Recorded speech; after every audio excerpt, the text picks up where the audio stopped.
మనందరం ఇప్పటివరకు ఎదురు చూస్తున్న ఈ సన్మానాన్ని అందరూ వీక్షించవలసిందిగా కోరుతున్నాం.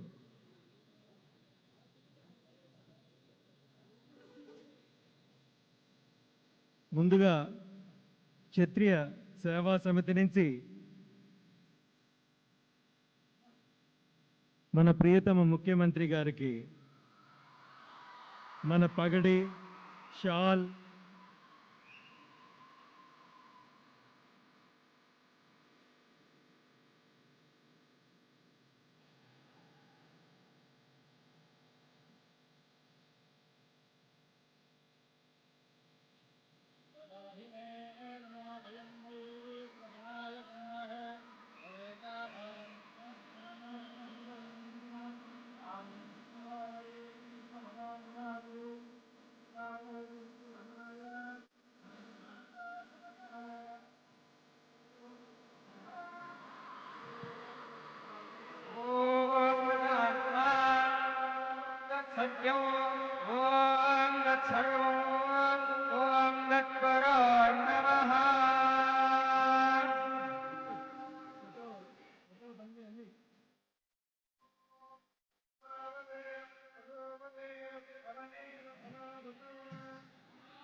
श्रवणाय गृह्महे समे कामान् कामकामाय मह्यो कामेश्वरो वै श्रवणो दधातु कुबेराय वै श्रवणाय नमः।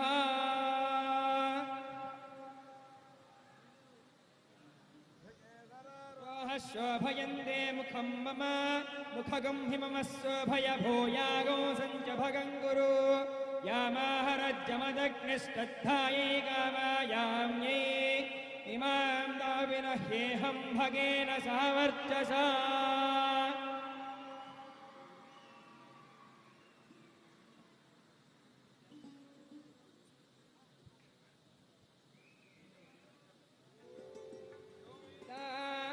ब्रह्मणो वेदामृतेनावृताम्बुरीं तस्मै ब्रह्म च ब्रह्मा च आयुक्कीर्तिं प्रजां ददुः।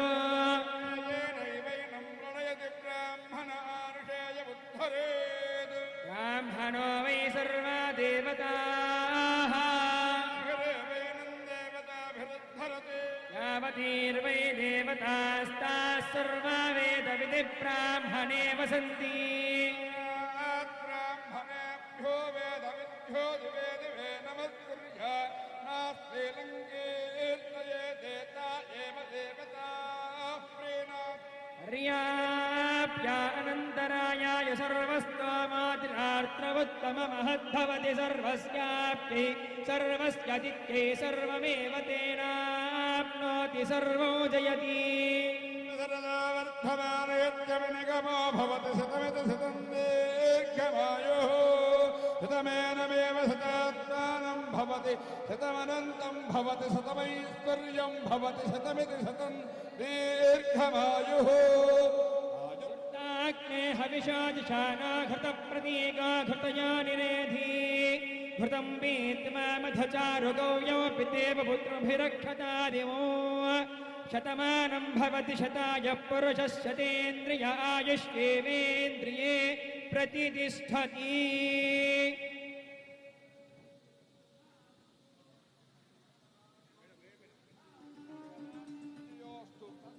सर्वदा दिग्विजयोऽस्तु।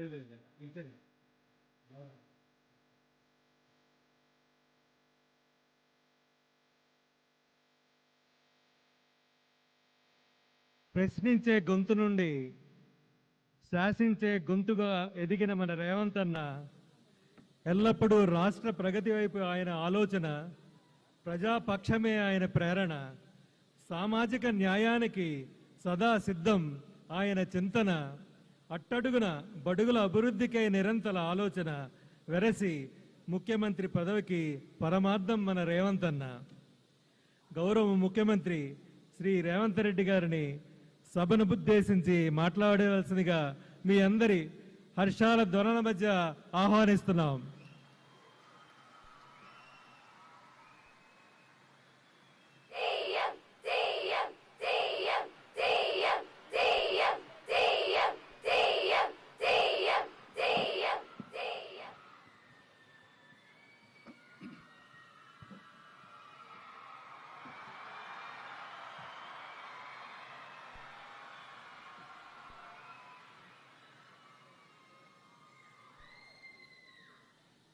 క్షత్రియ సేవా సమితి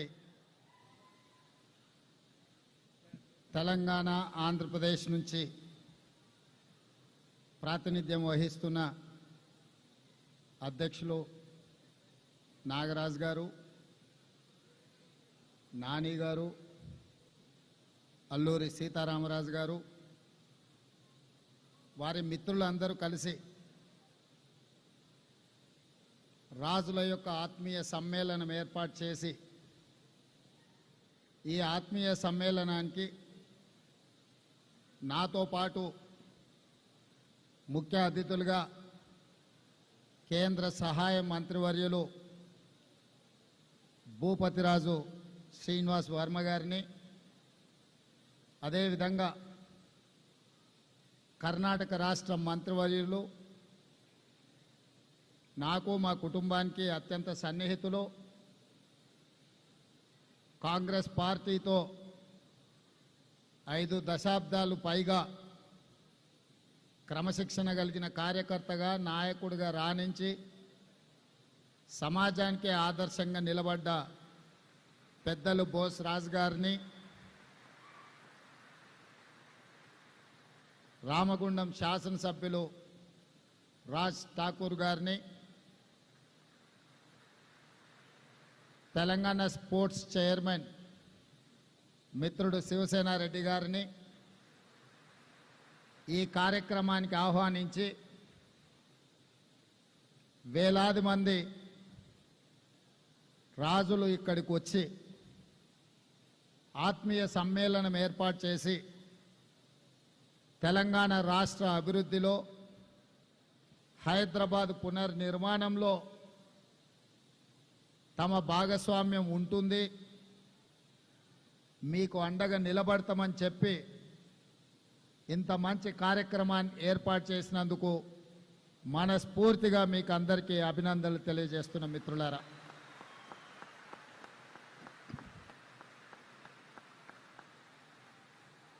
ఇవాళ ఈ వేదిక మీద ఉన్న మాకంటే సమాజంలో గుర్తింపు, గౌరవము, వివిధ రంగాలలో రాణించిన ప్రముఖులు చాలామంది వేదిక ముందు వినయంగా కూర్చొని ఉన్నారు. ఇది రాజుల యొక్క గొప్పతనానికి నిదర్శనమని నేను చెప్పదలుచుకున్నా.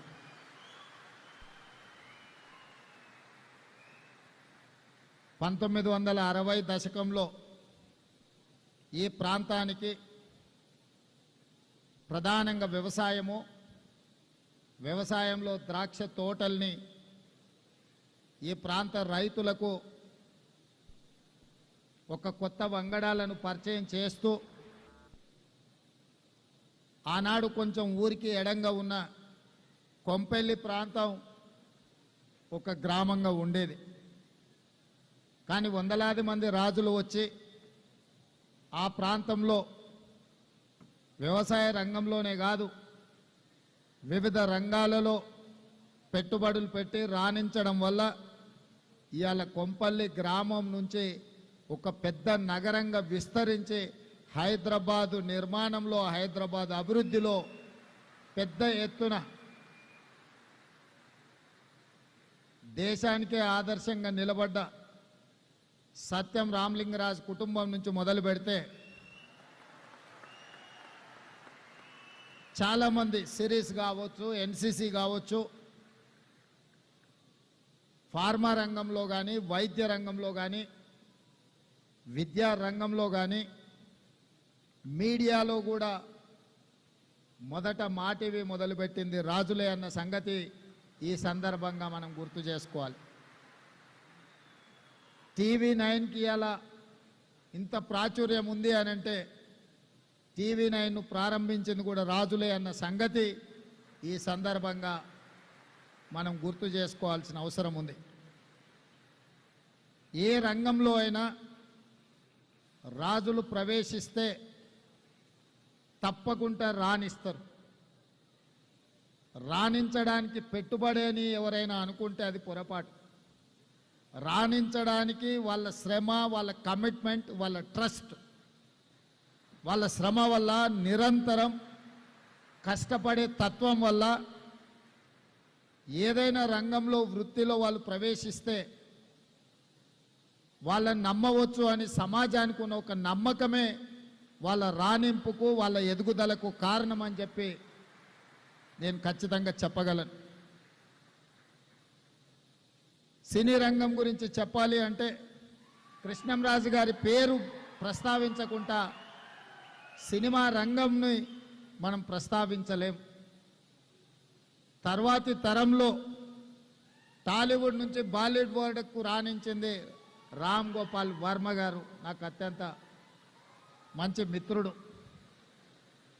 అదేవిధంగా ఈరోజు హాలీవుడ్తో పోటీ పడగలిగిన, టాలీవుడ్ బాలీవుడ్ దాటి హాలీవుడ్తోనే పోటీ పడగలిగిన బాహుబలి ఇవాళ రాణించింది అని అంటే ప్రభాస్ లేకుండా ఆ పాత్రను ఊహించలేము. వీటన్నిటికీ వీళ్ళందరూ రాణించడానికి ప్రధానమైన కారణము వాళ్ళ కఠోరమైన శ్రమ, వాళ్ళ పట్టుదల అని చెప్పి తెలంగాణ రాష్ట్ర ముఖ్యమంత్రిగా నేను చెప్పదలుచుకున్నాను. అదేవిధంగా తెలంగాణ రాష్ట్రంలో ఉన్న అత్యంత ప్రధానమైన పరిశ్రమ నిజాం చక్కెర కర్మాగారం. ఇవాళ నిజాం షుగర్ ఫ్యాక్టరీ కూడా ఒక రాజుగారి చేతిలో ఉంది. మళ్ళీ దాన్ని పునఃప్రారంభించడానికి ప్రభుత్వం వైపు నుంచి సంపూర్ణ సహకారాన్ని అందించి గత 10-12 సంవత్సరాల నుంచి ఉన్న కొట్టుమిట్టాడుతున్న ఒక సమస్యగా ఉన్న నిజాం షుగర్ ఫ్యాక్టరీ సమస్యను కూడా ఈరోజు మా ప్రభుత్వం పరిష్కరించి మీ మీద ఉన్న విశ్వాసంతో ఈరోజు ఆ షుగర్ ఫ్యాక్టరీని తిరిగి ప్రారంభించి ముందుకు తీసుకువెళ్ళాలి అని చెప్పి మా ప్రభుత్వం నిర్ణయం తీసుకున్నది.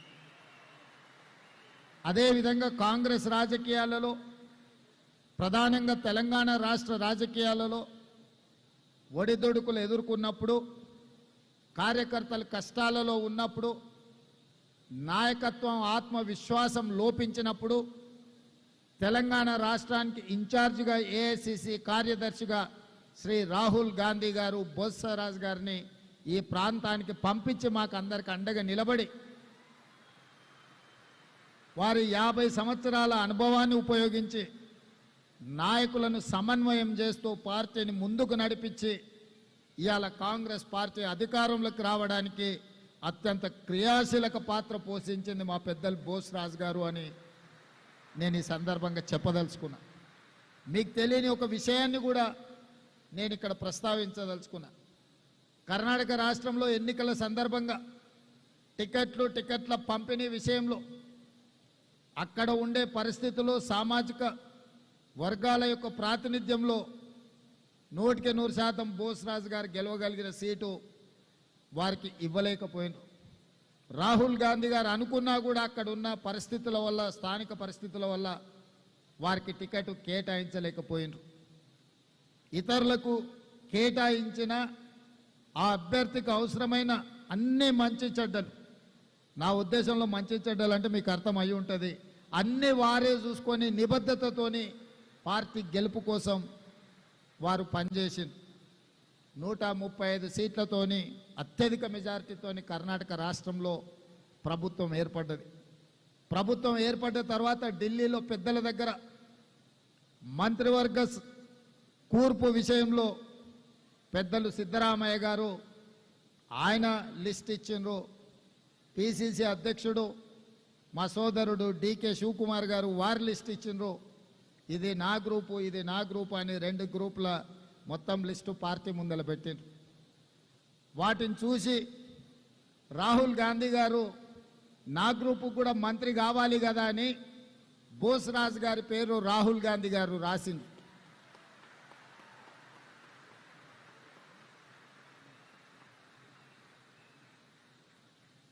వారు సూచించిన సమయంలో వారు ఎమ్మెల్యే కాదు, ఎమ్మెల్సీ కాదు, ఏమీ కాదు. ఈ దేశంలోనే మొదటిసారి గాంధీ కుటుంబము శ్రీ రాహుల్ గాంధీ గారు వారి నిబద్ధత, వారి కమిట్మెంట్ను పట్టి వారిని మంత్రిని చేసిన తర్వాత ఎమ్మెల్సీ చేసి దేశ రాజకీయాలలోనే లాయల్టీకి ప్రాధాన్యత ఉంటుంది అని వారిని మంత్రిని చేసింది రాహుల్ గాంధీ గారు. అదేవిధంగా భూపతిరాజు శ్రీనివాస్ వర్మ, నేను చెప్పాల్సిన అవసరం లేదు. వారు ఒక సామాన్యమైన కార్యకర్తగా విద్యార్థి పరిషత్ నుంచి భారతీయ జనతా పార్టీ నాయకుడిగా పరిణామ క్రమంలో వారు ఎదిగినరు.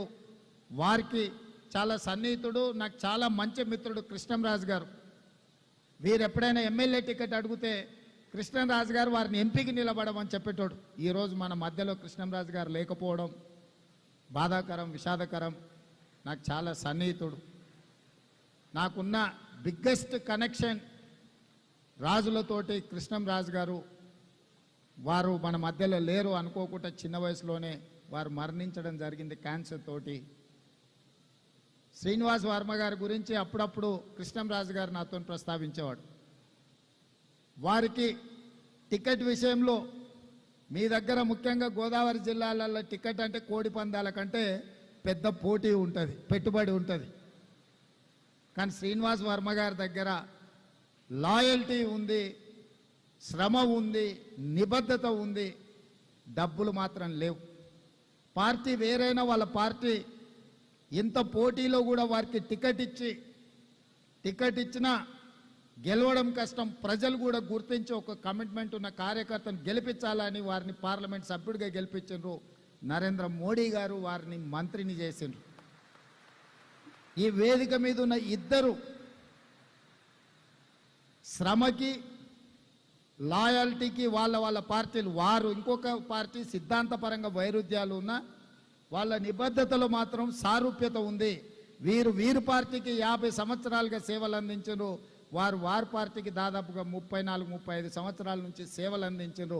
వాళ్ళిద్దరూ రాజుల నుంచి రావడం, ఈరోజు ఈ వేదిక మీద ఉండడం, ఈ కార్యక్రమంలో పాల్గొనడం అనేది భవిష్యత్ తరాలు కష్టపడితే, పార్టీలో నిబద్ధతతోని ఉంటే తప్పకుండా రాణించవచ్చు అనే ఉదాహరణకి వేదిక మీద ఇద్దరు పెద్దలు ఉండడం సంతోషకరం. శ్రీనివాస్ వర్మ గారికి మంత్రి పదవి ప్రకటించగానే నేనే స్వయంగా ఫోన్ చేసి వారిని అభినందించిన. ఎందుకంటే ఇలాంటి సంఘటనలు జరగడం ద్వారా కార్యకర్తలకు ఒక విశ్వాసం పెరుగుతుంది. పార్టీలో కష్టపడితే తప్పకుండా మాకు అవకాశాలు ఉంటాయని చెప్పుకోవడానికి ఆదర్శంగా ఉంటుంది. అదేవిధంగా ఈరోజు మా మిత్రులు నాగరాజు గారు కార్పొరేటర్ల గురించి అడిగినరు, శ్రీనివాస్ వర్మ గారేమో ఎమ్మెల్యేల గురించి అని. నాగరాజు గారు తెలివి కల్లోడు. ఇప్పుడు ఇమ్మీడియట్గా వచ్చేది కార్పొరేటర్ ఎన్నికలు కాబట్టి అవి ఇస్తే తర్వాత ఆటోమేటిక్ ఎమ్మెల్యే టికెట్లు అడగొచ్చు అని వారి ఆలోచన. ఎందుకంటే ఎమ్మెల్యే ఎన్నికలు చాలా దూరం ఉన్నాయి. ఇమ్మీడియట్గా సంవత్సరం తిరిగే లోపల కార్పొరేటర్ ఎన్నికలు ఉన్నాయి. తప్పకుండా చట్టసభలలో మీ ప్రాతినిధ్యం ఉండాలి అన్న ఆలోచన నాకు ఉంది. మీలో రాజకీయ చైతన్యంతో రాజకీయాలలో రాణించాలన్న ఆలోచన ఉన్న వాళ్ళను ఇప్పటి నుండే పార్టీలో ప్రోత్సహించండి. మొదట పార్టీలో పదవి ఇస్తాను, ఆ తర్వాత ఎన్నికల్లో టికెట్లు ఇస్తాను. పిసిసి అధ్యక్షుడిగా, తెలంగాణ రాష్ట్ర ముఖ్యమంత్రిగా క్షత్రియ సోదరులకు నేను మాట ఇస్తున్నా. తప్పకుండా మీ వైపు నుంచి మీరు ఎవరిని మీ ప్రతినిధులుగా మా పార్టీలో పెట్టదలుచుకున్నారో మీరు లిస్ట్ ఇవ్వండి.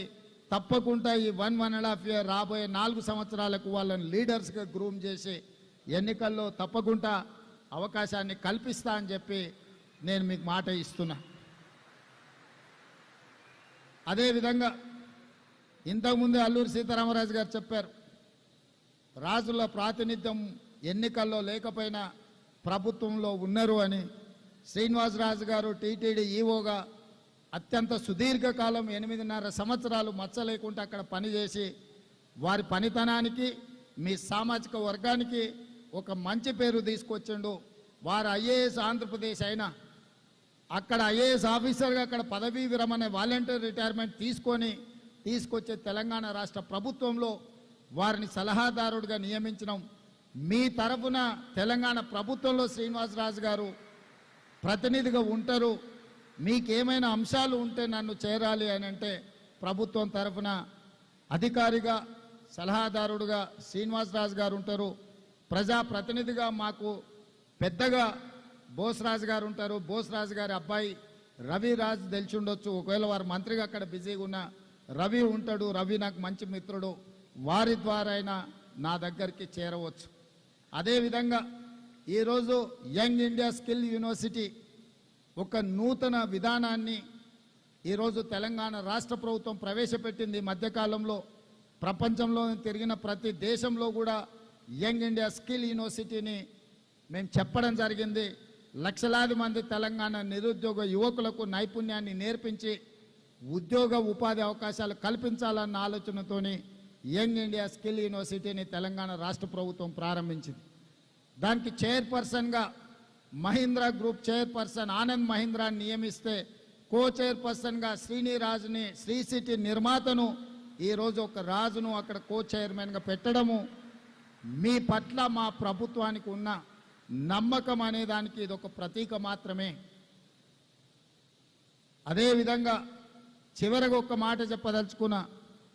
ఆనాటి మన్యం వీరుడు అల్లూరి సీతారామరాజు గారి పోరాట స్ఫూర్తి, మా దండకారణ్య వీరుడు కొమరం భీం స్ఫూర్తి గత కొన్ని సంవత్సరాలుగా వీళ్ళ స్ఫూర్తితోని ప్రజాక్షేత్రంలో ప్రజా సమస్యల మీద ప్రజల తరఫున నిలబడి కొట్లాడి ఈరోజు పార్టీని ప్రభుత్వంగా మార్చి ఈరోజు ప్రజా ప్రభుత్వాన్ని మనం ఏర్పాటు చేసుకున్నాము.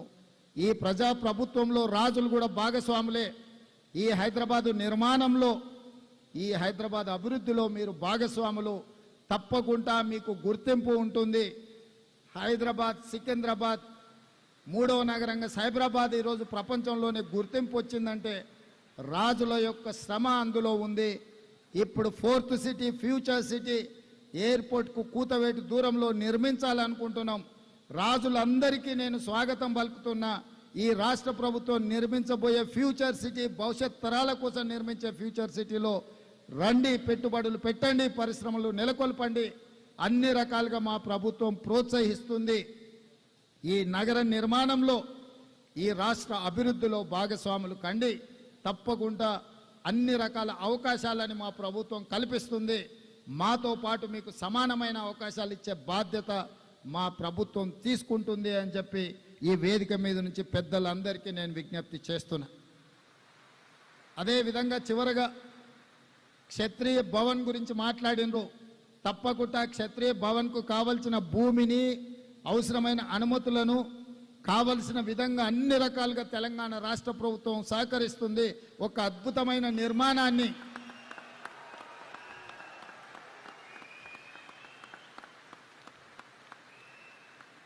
రాజదర్పముండే, రాజుల యొక్క దర్పముండే, రాజుల యొక్క నైపుణ్యం ఉండే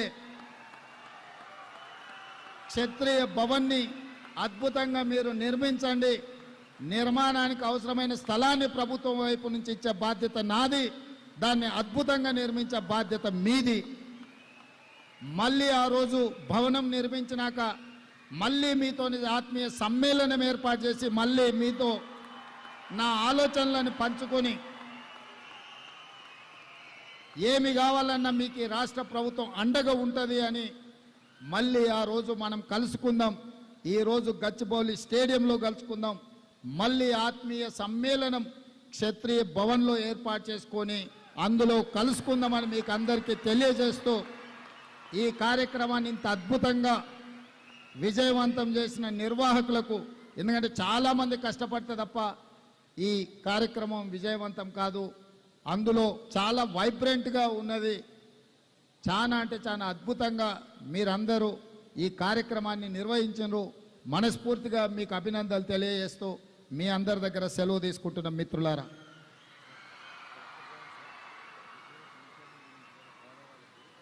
అదేవిధంగా ఇంకా మళ్ళీ కొన్ని విషయాలు, అందరూ రాజుల పేరులోనే రాజు ఉంది, కానీ కొంతమంది పేదవాళ్ళు కూడా ఉన్నారు రాజులల్లా. వాళ్ళకి సంక్షేమం గురించి వాళ్ళ యొక్క అభ్యున్నతి కోసం వారు ప్రస్తావించారు. తప్పకుండా ఈ రాష్ట్రంలో అమలు చేస్తున్న సంక్షేమంలో మిమ్మల్ని భాగస్వాములను చేసే బాధ్యత మా ప్రభుత్వం తీసుకుంటుంది. అలాంటి వాళ్ళకి సంబంధించిన వివరాలు మీరు ముఖ్యమంత్రి కార్యాలయానికి చేరవేయండి. అర్హులైన వాళ్ళందరికీ ఆ సంక్షేమ పథకాలు అమలు చేసే బాధ్యత మా ప్రభుత్వం తీసుకుంటుందని తెలియజేస్తూ సెలవు తీసుకుంటున్నాను.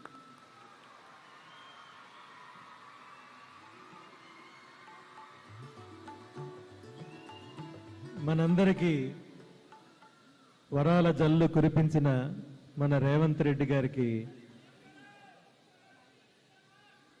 థ్యాంక్స్ చెప్తూ, ఇప్పుడు మన రాజ్ ఠాగూర్ గారికి, అలాగే మన సమితి సభ్యులందరూ ఒకసారి స్టేజ్ మీదకి రావాలి. సమితి మెంబర్స్ అందరూ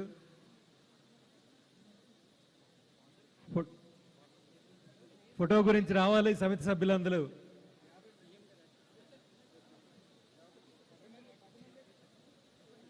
చెప్పండి. దయచేసి పోలీసులు వాళ్ళని ఎలా చేయాల్సిందిగా కోరుతున్నా. ప్రాక్సిమిటీ పాస్ ఉంది వాళ్ళకి. ప్రాక్సిమిటీ పాస్ ఉన్న సమితి సభ్యులందరినీ ఒకసారి అలౌ చేయాలి. సీఎం గారు కూడా యాక్సెప్ట్ చేశారు. దయచేసి తొందరగా రావాలి.